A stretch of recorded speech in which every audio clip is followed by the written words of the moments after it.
Hoping my bedhead's not too bad this morning. Well, it's just bright enough I don't need the lights on. Anyways, we're going to do a slight audible here this morning because SAG announced very late last night, actually after I went to bed, that they are actually not doing a live announcement this morning due to the California wildfires. So for everyone's safety, they're like, we're just going to do a press release. So let me pull up the SAG AFTRA page. And I'm just going to keep hitting... just going to have to keep hitting refresh until it's on here, folks. But it's local time now. It's about the time they said that the announcement was going to come out. So we are going to... Again, we're just going to go ahead and just keep hitting refresh until we get the nominees here. Let's see. So, yep, I'm already seeing this is only from last year here. Let's see. So, anyways, I think, I don't know, because I have my nominees written down for just the stunt one. I have that one saved, but I did not in advance write down my thing because I was, again, planning on it being live, but for whatever reason I'd forgotten to do that, so I would have had to type all the names out as we went instead of just marking it with a check or a Y or an N or something if they didn't make it in or whatever. So, anyhow, yeah, so let's see. Hit refresh again. Nothing. All right. I'll check out a couple other pages here as well, just in case one of the other ones don't have it here. But we're gonna see. But yeah, this the whole wildfire situation. It doesn't because I'm not somebody. I don't keep up with the news like religiously or anything. It's not it's not something that I constantly check and everything. So I'd heard, I'd read a couple headlines about it and stuff. I just didn't know it was getting as serious as it was as far as where it was impacting everyone, of course. And, I know the wildfires have been kind of a deal for Californians and Arizonians and just basically anyone out in the western half of the U.S. here for a while. But, yeah, I guess this one is impacting more of like the L.A. areas and stuff. And I was kind of interesting, too, that they decided to do press release instead of the... because they had a couple younger actors lined up to do the announcements, which they've done that style here a couple times in a row, actually the last 2 years. So I'm a little surprised they didn't audible with them a little bit and be like, hey, once you get to a safe location, let's just do this tomorrow, because they did it, what was it, Instagram Live or something, I think was the last couple, which they, are not doing this time. So, yeah, it was kind of interesting that they chose to go that route instead of and doing a press release instead of doing something like that, which I think would have been acceptable for the time being, of course, and everything. And we're just we don't need to overhype this or anything. It's like, yeah, it's part of the it's a major guild, of course. It's one of the major precursors for acting. It's a pretty good predictor, generally speaking. Once in a while, SAG obviously will throw in a Sarah Silverman, or they'll throw in, I'm trying to remember, Adam Sandler got in a couple of years ago for a movie that really did not have a lot of traction, and all of a sudden, boom, there he is. Once in a while they will throw in a curveball like that just to throw us off. But, obviously safety is first, safety is paramount, and, we're happy to get this news, however we get it, whenever we get it. So, anyways, I've got it at about 3 minutes after when they said the press release would go out. So, again, we're just going to have to keep refreshing here until we get something. Yeah, so, anyways, again, I've got like 2 or 3 sources pulled up here just in case one of them, whoever gets to it first, But let's see here from the actual SAG page, the main page here. Let's see, press materials, host announcement, everything. How about press releases? Let's see what we got here. No, the most recent thing is, it was supposed to be Joey King and Cooper Coach, however you pronounce his last name. Yeah, so I think I saw pictures of them, and I was like, oh yeah, they're both younger actors and everything. So, which again, I feel like, yeah, that's what they've done the last couple of years here, which is fine. But nothing yet. Yeah, so I don't have everything pulled up in front of me here as far as, yeah, what I usually do. Because usually with these, when you get to the Oscars, that's so many, categories and stuff that I just go ahead and just type those out, print them out, and, that way I can just physically check mark them as we go along. But with SAG and with Globes, it's like, okay, that's only like a little over a handful of categories. There's more, obviously, at the Globes than there are at SAG, because there's 6 major film categories at SAG versus 14 now, or 15, I can't, one of those two at the Globes with the newer category and everything. And there's more nominees, but in each category. But yeah, BAFTA will also be a little different because we're going to predict those. Those nominations are announced, actually, I believe, a week from today, because we're only 9... sounds crazy, right? We're only 9 days away from the Academy Awards announcing their nominees as well. So it's kind of crazy how this season, and every season tends to do that. Every season tends to get faster and faster and stuff, and it's like there's more intensity to it, I feel like, with all these guys, especially like SAG now coming out so late. It's like, boom, it's like everything now happens in a big sequence at the end here leading up to the Oscar nominations, because it's like PGA, DGA, some of the other major guilds still have to announce. Cinematographers Guild, for example, they have to all announce. And then BAFTA is going to be 2 days before the Oscar nominations come out. So it's going to be a big busy week next week once we get all that stuff going. But all right, I've got it at 6 minutes after. I've got everything that I could have pulled up, ready to go here, but I'm just not seeing that they've released it just yet. Let me check one other thing here from this main SAG page in case they want to display it somewhere else first, but no luck. Okay, let's try this again, this page. No. Nope. Okay, that's all I've got for now then. All right. Let's see. We got a couple more things I can refresh here in case someone beats us and somehow someone else publishes it before it goes onto the SAG main page. But yeah, I'm not having any luck here. I guess really quick we can recap my predictions here before we get them. Hopefully this buys enough time.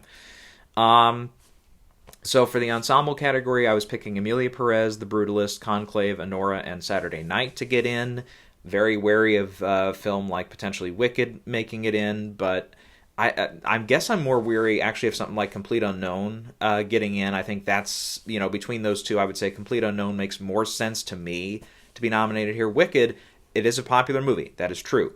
But again, the general ensemble is good, but those two main leading ladies, Ariana Grande and Cynthia Erivo, they're kind of the whole heartbeat of the whole thing. It's like the rest of the cast, again, they're fine. They work well together and everything, but the chemistry between those two lead actresses really is what makes that thing go. Recognizing them individually, I think is priority for the organization, of course. And I think anything on top of that, just feels like, oh, we'll nominate them again in ensemble. It just feels a little, I don't know.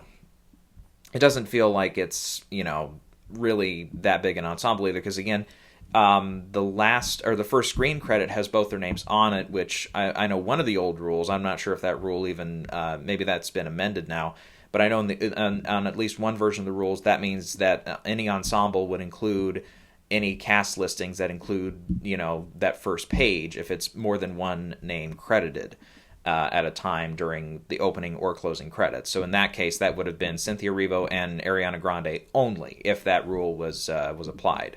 So again, I'll have to maybe in advance here next year or something, I'll like triple check that and see what SAG goes by anymore. Like if they really still have that rule, is it has that been amended? Because I'm thinking, again, they did a very similar thing on the Netflix film Don't Look Up from a couple years ago, which did have a big ensemble to it. Lots and lots of cast members in that one.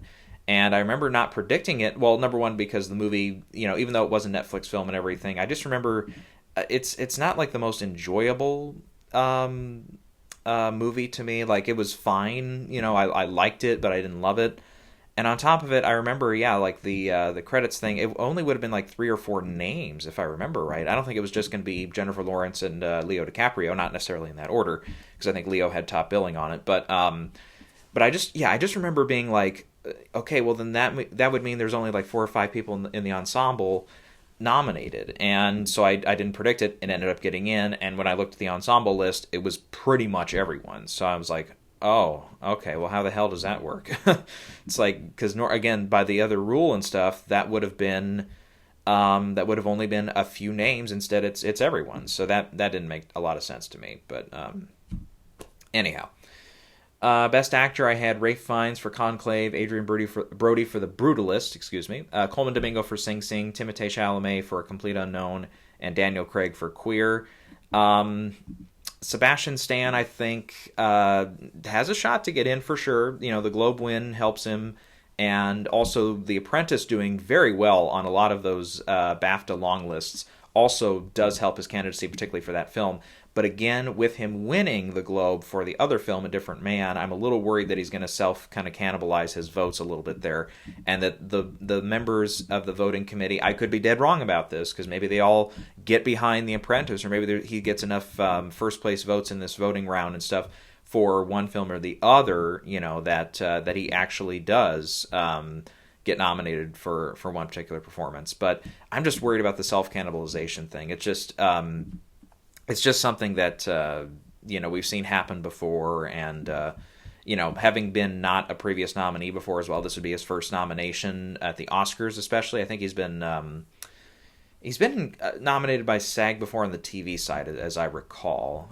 Maybe not. We got a second here. Let's.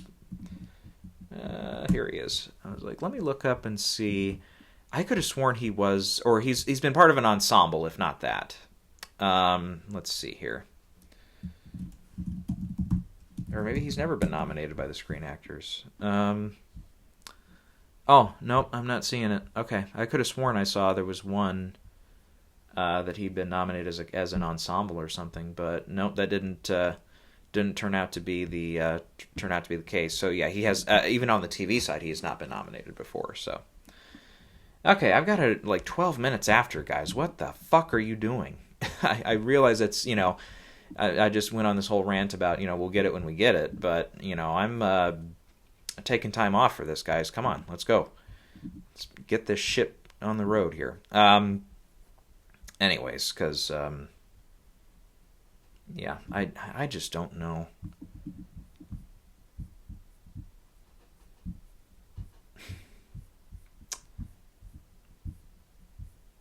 Boy, I don't know. I'm not seeing, like, anything at all.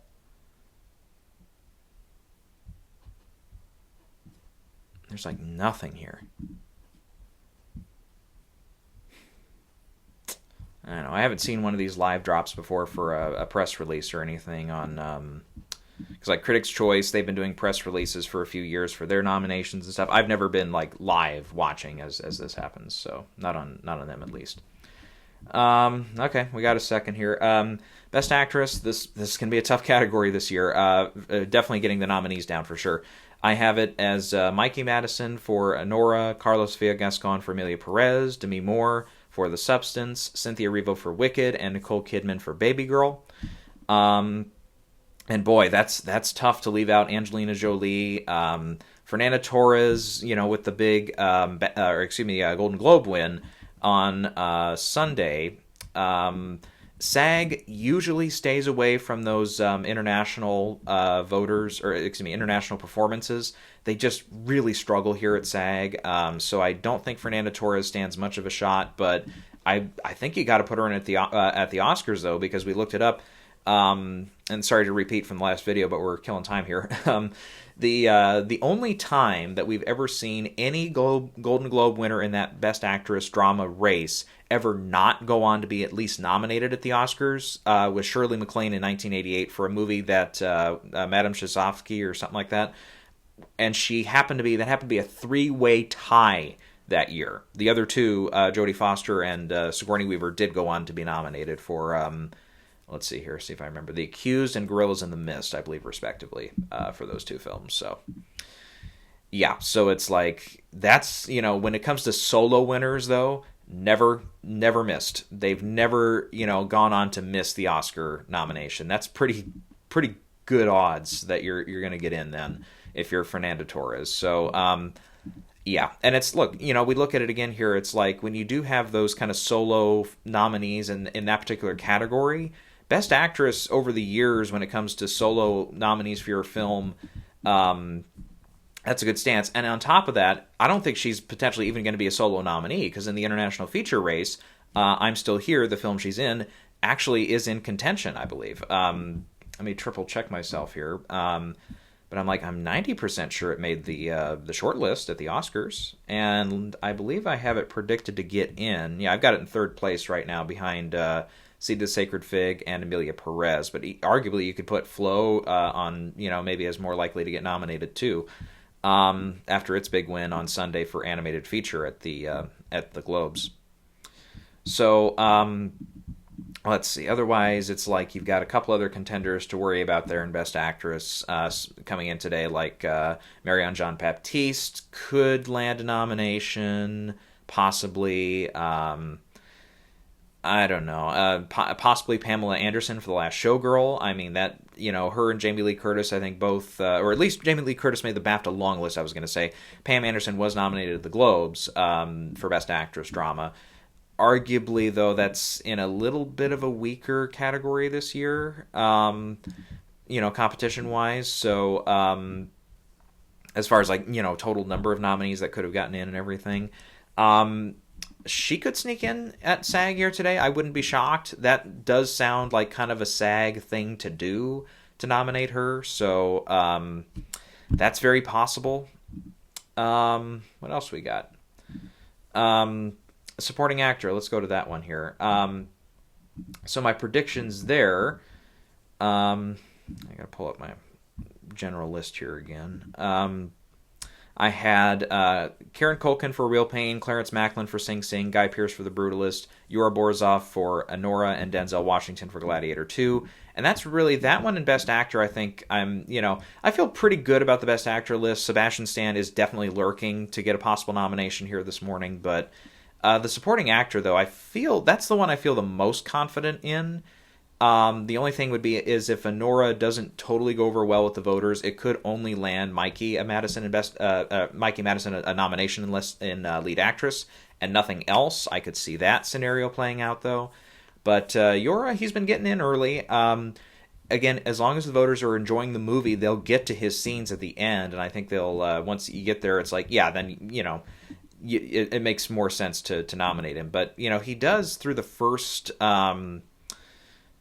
chunk of the movie. Well, he's not in the first act at all. When he gets in at the second act, he kind of just gets a few things here and there, and then he's kind of an extra. I always say for parts of that second act. And again, all his key scenes happen in the third act. But yeah. I'm trying to remember now. Who did I even say last night was a potential threat in supporting actor? It just possibly Stanley Tucci, possibly Jeremy Strong, especially if The Apprentice does go over well and both he and Sebastian get in. Like, that did happen to the Globes. I'm trying to think. There was one other one I'm thinking of, and I've forgotten who it is now, but yeah. Otherwise, supporting actress, this is another tough category to nail down. My five were Selena Gomez for Emilia Perez, Zoe Saldana for Emilia Perez, Isabel Rossellini for Conclave, Ariana Grande for Wicked, Margaret Qualley for The Substance.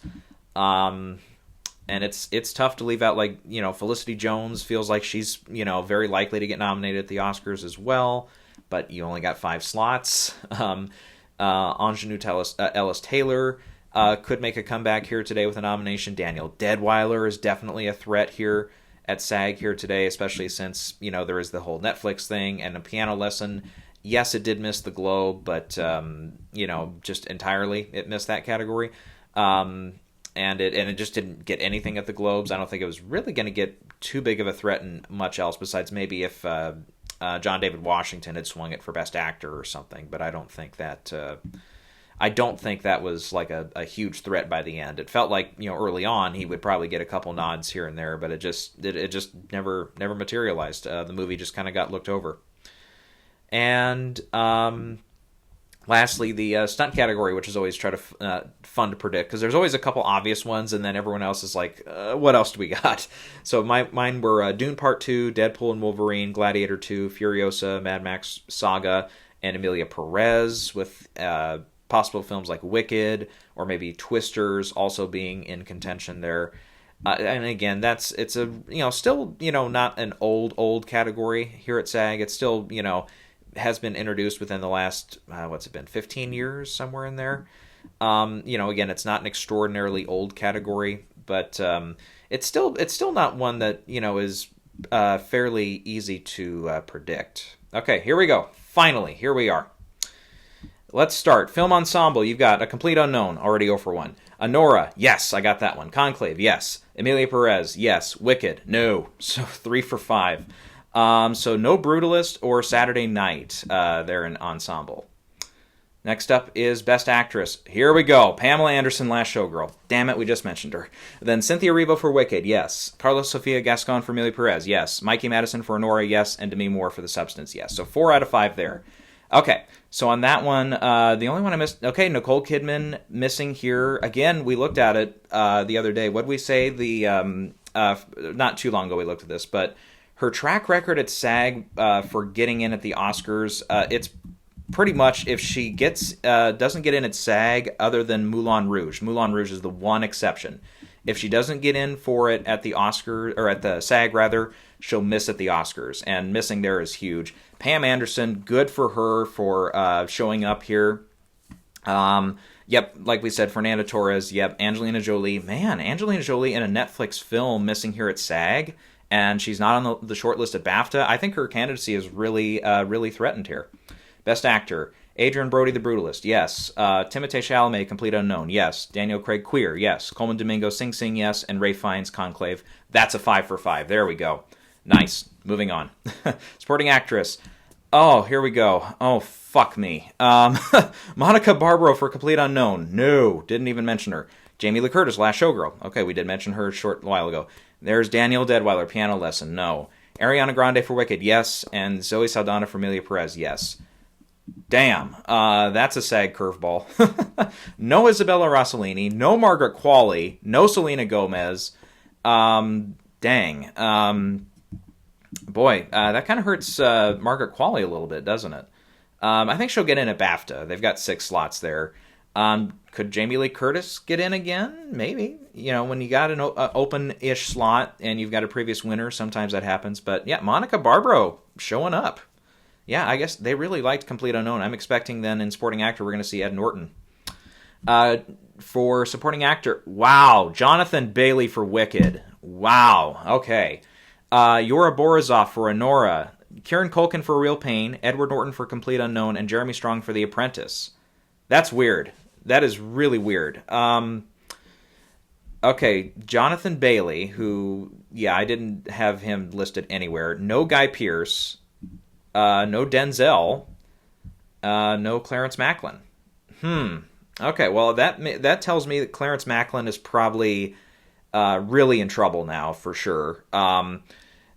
Let's see, who else? Denzel, I think Denzel can still get in for Gladiator 2. He's not going to get nominated at BAFTA just because that's a BAFTA thing. They've never nominated him ever. Just one of their things. Let's see. Ed Norton looks pretty solid now. I think we got to give him a slot if you're not already predicting him. Yep, I was right on the Stanley Tucci not getting in thing. But weird. Okay, they'll pick Jeremy Strong here, but they don't have room for him for Sebastian Stan in Best Actor. That's interesting. That is really interesting. Let's find the ensemble. Here we go for stunts. You've got Deadpool and Wolverine, Dune Part 2, The Fall Guy, Gladiator 2, and Wicked.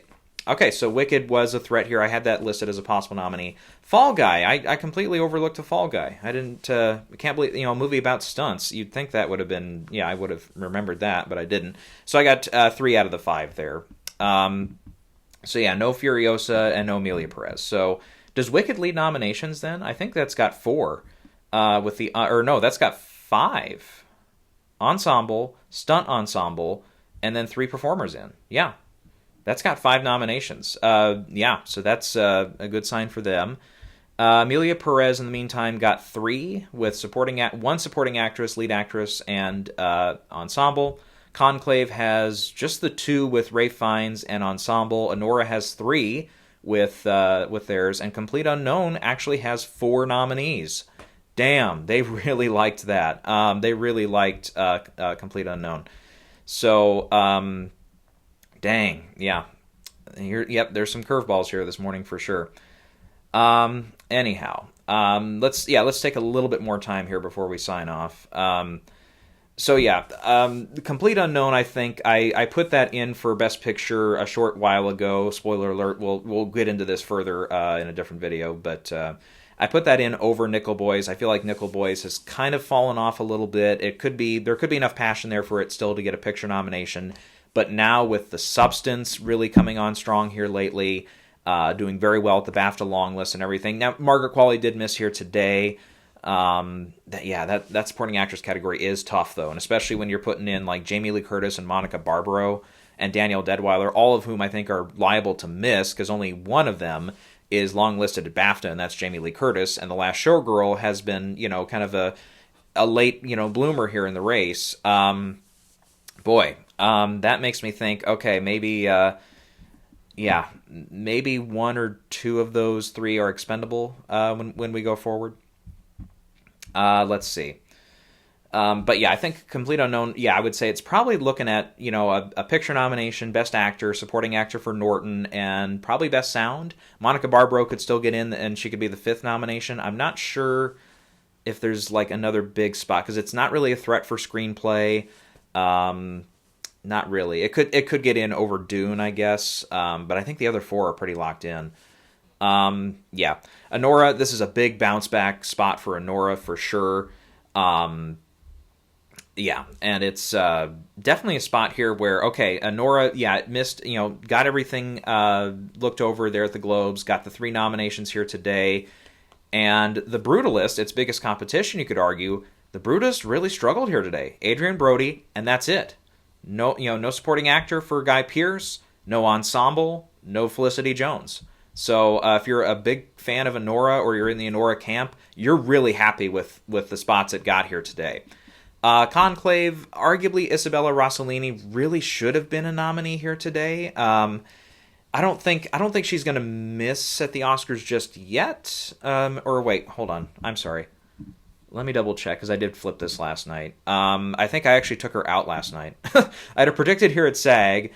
And here at the Oscars, I've got the last update I had was Zoe Saldana, Felicity Jones, Ariana Grande, Selena Gomez, Margaret Qualley being my 5. I'm still a fan. I think even though Selena has missed here and at the Critics' Choice, I still think she's going to get in. I think that movie is going to be a top priority. I think it's going to be fine going forward. And her performance, I think I'm going to leave her in for sure. Otherwise, Conclave, the supporting actor race, we know Tucci, if he's going to get in at all, it's got to be at the Oscars only, unless he does sneak a BAFTA nomination. Otherwise, I think, I think Isabella Rossellini, that's going to be a very interesting one to watch, because, she's not in the movie very much. There's not a lot of screen time for her. And even then, a lot of her stuff with screen time, it's just shots of her. She doesn't have, like, big speeches or anything. She doesn't have a huge monologue. She has one, kind of key moment later in the film and stuff. But, I don't know. So, I did pull her, and I might switch it around, put her back in, take her back out afterwards. We'll see. Amelia Perez, that was to be expected here this morning. Really, Selena Gomez was the only nomination that it could have gotten that it missed out on. The stunt thing, I was like, I feel like I got to put in one of them, but in this case, they did go Wicked over Amelia Perez. And then, Wicked definitely overperformed here this morning. I just had it down for the 2 lead actress and then 1 supporting actress nominees. But Jonathan Bailey getting in, dang. Let me remind myself here, he is not long listed at BAFTA, right? I don't remember, at least. Hold on. Let me pull this up the other way here. Supporting actor. That one's clear down here. Nope. A little further. He is not long listed. Ed Norton is. He got nominated here today. Jeremy Strong is. He got nominated here. Kieran Culkin and Yura Borisov. So 4 out of the 5 are long listed at BAFTA. So the one that can't repeat from today is Jonathan Bailey. And Wicked, yeah, I know it's a very popular movie and everything. Do I think, his nomination here gets him the nomination at the Oscars too? I don't think so. I mean, just this one. I mean, if he'd been getting in at the Globes or Critics' Choice or something, then yeah, then he's definitely more a threat. But I don't know. I think this could be just a case of the voting body here at SAG really, really liking Wicked, especially putting it in for a stunt ensemble. When again, most of the quote unquote stunts are just dance choreography.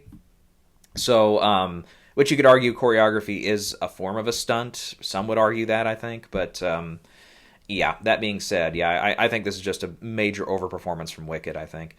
So, yeah, for biggest surprise today, it's got to be either Jonathan Bailey or it's Monica Barbaro for supporting actress. We had mentioned at least Pamela Anderson for best actress. So that one I feel like, okay, I didn't predict it. I don't get credit for that. But I at least I name dropped it. I did not name drop Monica Barbaro. I did not name drop Jonathan Bailey. So those two, I'm very surprised by them. Ed Norton, I've been kind of not predicting him for a while. I had him in very early, and then started pulling him once once the news kind of got soft on Complete Unknown, and then it started screening, and it really his name didn't really pop from from a lot of the critics' reactions and from particular people. So I was like, okay, maybe he's not in. And then, okay, the Globes put him in, and then Critics' Choice put him in, and now SAG has him in. He's long listed at BAFTA. I think he's got to be one of the 5 here as of this morning. Now, yeah, I think you got to make room for him. So you got to pull out either.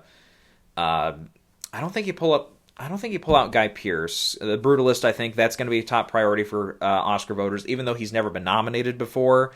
I think this is a case today with The Brutalist. I just don't know if maybe, since this was a later release, it did screen early enough. So I'm like, I wonder, because, we've had this issue before with, like, big expected movies. Sometimes, like The Revenant, for example, back in 2015. And this is when SAG was announcing their nominees earlier in the year, in the calendar year, Oscar-wise, at least, in the Oscar calendar.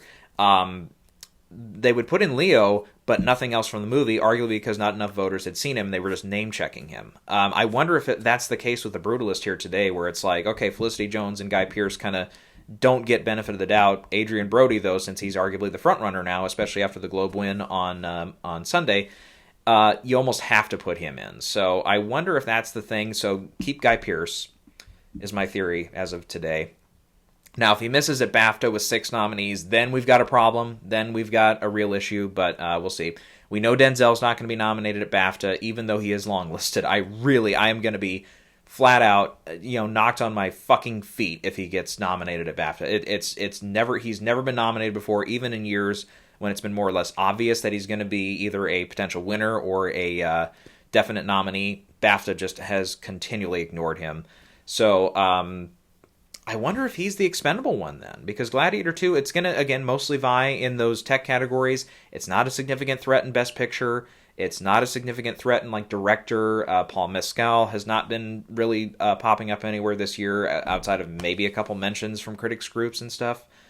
Unless, yeah, and I feel like I have to keep with my Stanley Tucci theory for now. I might back out of that later and then regret it, and then he gets in.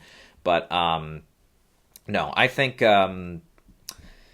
Boy, right now I think I got to pull out Denzel, I think. But yeah, I'll look that over a little bit. I'll think about it, stew on it. But yeah, Kieran Culkin, safe. Yura feels relatively safe, and Ed Norton, yeah. It's just Jeremy Strong. If Jeremy Strong gets in at BAFTA 2, then we're kind of like, okay, then we'll see. But yeah, if you're Clarence Macklin this morning, you're really disappointed. If you're Sing Sing, you're really disappointed. You can only get Coleman Domingo at a lot of these shows so far. And it does seem like, yeah, Critics' Choice kind of going for it in significant categories. That might be it. I can still see it. I think it's in the 10 for Best Picture, but it's definitely now in that 8, 9, 10 slot now. I think Complete Unknown, that's like a top contender for sure. Not like it can win, but I think it's in that like 5, 6, 7 range. Yeah. Otherwise, who else can we mention here really quick? Going back to Pam Anderson, does she repeat at the Oscars as well? She's not longlisted at BAFTA. That hurts her. It is a late bloomer movie. That can kind of hurt you a little bit. And with Demi Moore also having something of a, comeback role, if you will, something of a resurgence, kind of role, I think her narrative and her argument is stronger than Pam Anderson's. The Substance is also a more widely seen movie. Internationally, it's been more seen, so your international voters are going to have Demi Moore on their ballots, probably first or second place in a lot of these, for at least the nominating rounds and stuff at the Oscars. So, yeah, I feel good about Demi Moore getting in. So, yeah. And Cynthia Erivo, yeah, I think Erivo is in. I think she'll get in at BAFTA, at least one of the 6 slots, so I don't think she'll win there, but yeah. So yeah, my 5, I think I'm going to keep my 5, which is Mikey Madison, Carlos Villa-Gascon, Cynthia Erivo, Demi Moore, and Fernanda Torres. I think that's my 5. And yeah, Angelina Jolie really hurt by this. She really needed a nomination today to kind of keep afloat after losing the Globe and not making the BAFTA long list. That movie and her particular performance, that really, really hurt her candidacy. That's a huge strike against her, having that both those things happen. If she had won the Globe, then we're talking a completely different story. Then Fernanda Torres doesn't surface, and we're not worried about that 5th slot at all. Otherwise, Best Actor, I feel like, again, Jesse Eisenberg really could have used a nomination here today for Real Pain. He's not at BAFTA, so it's probably these 5. It's probably Daniel Craig getting his first Oscar nomination at this rate. Now, again, I am worried about him being the sole nominee for his film because, again, queer has kind of fallen out of the discussion on the adapted screenplay side. It's not really a threat in any of the other tech categories or anything that it could vie in. So it's really going to rely on him making that BAFTA nomination, I think, and enough British voters pulling him over. But yeah, the other 4 I think are locked in. So there you go. Yeah, that supporting actress race, man. I'm gonna lose some sleep over this race. This is nuts. Now, Danielle Deadwyler, this feels like a SAG thing. It's a Netflix film. She's really been inconsistent this year. I really do not think the voters are going to go for her, especially since she's never been nominated by the Oscars before. A couple of these other ones, like SAG, as I recall, did put her in last year for, or not last year, but a couple of years ago for Till. Ariana Grande feels pretty solid. Zoe Saldana is solid, front runner in that category. So you've only got 2 here from SAG today that I think are going to repeat for sure. God, I still got to say, if The Substance is going to hit, I think Margaret Qualley gets in, kind of being born of, being Oscar royalty and everything, being born of major actors and stuff. I think that really helps. She's been around the block a while. She's worked with quite a few auteur-type directors. She's worked on television. She's worked on films and stuff. I think the Oscar voters will put her in. I'm sticking with the Selena Gomez thing. That only leaves 1 slot. And I think The Brutalist is going to be a top priority, so I think that one can get in. And I think Last Showgirl, Jamie Lee Curtis, we do have to remember, just because she won a couple years ago for Everything Everywhere All at Once, we sometimes it gets lost in the shuffle there, but we do forget that was her first nomination at the Oscars. So even though she's had a number of performances in the past that arguably could have been nominated, or some would argue should have been nominated, that was her first. So, are they going to necessarily give it to her again for another film that is a late bloomer? Yes, she is on the BAFTA long list, and she is a threat to be nominated there, but is it too little too late? I just feel nervous about putting her in right now. Could she surprise us on Oscar morning? Absolutely. But I think that 5th slot, it's got to be either Felicity Jones or it's got to be Isabella Rossellini for Conclave, or I don't think it's really... I think we got to start eliminating some of these others, like Ingenue Ellis-Taylor. She really needed a nomination, and Nickel Boys just needed any representation here today from SAG to really keep afloat, and it didn't get it. So, it really needed it. And by the way, when we do look again, I'm looking at this list here, because again, mostly when we get to SAG, that's when a lot of your more diverse voters come in, and that's where you sometimes do get some of the most diverse nominees in each category. You'll notice a lot of white casts, or you do have Millie Perez. That's a lot of Latina or Latinos in that cast. Wicked, you've got Cynthia Erivo, and you've got a few other people of color in the cast. But yeah, I guess that's your 2. Conclave, mostly white. You've got again one a couple people that would qualify as people of color in that cast. Honora, pretty white. Complete Unknown seems to be fairly white. I haven't seen the movie yet, but yeah, that's the only ensemble film I haven't seen yet is Complete Unknown, which I'll probably be checking out next week. So Should be seeing that in fairly short order here. I should have time next week to catch up on that one. Yeah. Yeah, I guess anything else we want to talk about here really quick? We spent quite a bit of time on everything here, so I don't know. I don't think we need to spend way more time on like the stunt ensemble category, because like the one thing I will mention, Deadpool and Wolverine has been doing well at the sound guilds, so I'm considering putting that one in for best sound and dropping something like I had Blitz in there for a while. Did I actually drop that one last night again when I looked over all this stuff? I'll have to remind myself here, because I either dropped Blitz and put in something else, or because I think I took it out. Let's see here, best sound. I took it out. I put in Complete Unknown. I had to put that one in for best sound. So yeah. I guess that's all I got for now. Yeah. So yeah, let me stew on a couple of these things, like the supporting acting category. Getting a couple of those nominees figured out is going to be interesting. Supporting actress, man, yeah, that's going to be tough. Lead actor, I feel like we're fairly solidified. Best actress, I'm starting to feel good about the 5 that I have in. With Fernanda Torres, you swap her out for Pam Anderson, I think that's probably your 5 at the Oscars. Yeah, I don't think there's nothing major here at SAG that like throws like a Best Picture contender in or out, I don't think. Arguably, Nickel Boys would be the one. Sing Sing or A Real Pain are kind of toward the bottom there. On a lot of people's lists, I think, for Best Picture contenders. So those two would probably get maybe more affected, but yeah.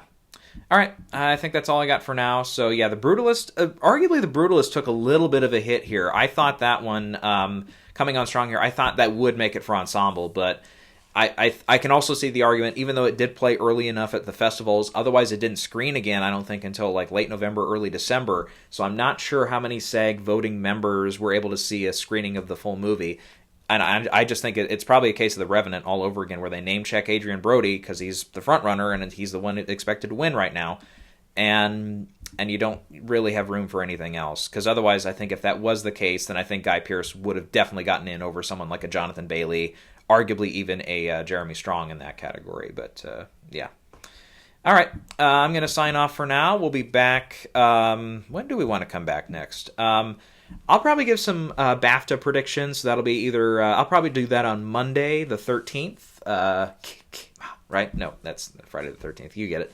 We'll do that on Monday the 13th. We'll do our BAFTA predictions, because those will be out fairly early here in the States, at least, fairly early on Wednesday morning. It'll be like somewhere in the middle of the morning. So I don't think I'll be able to, have time like local, my time, like 5 a.m., 6 a.m. to get up and shout at the top of my lungs about what did and did not get in for BAFTA. So we'll do that later in the day on Wednesday.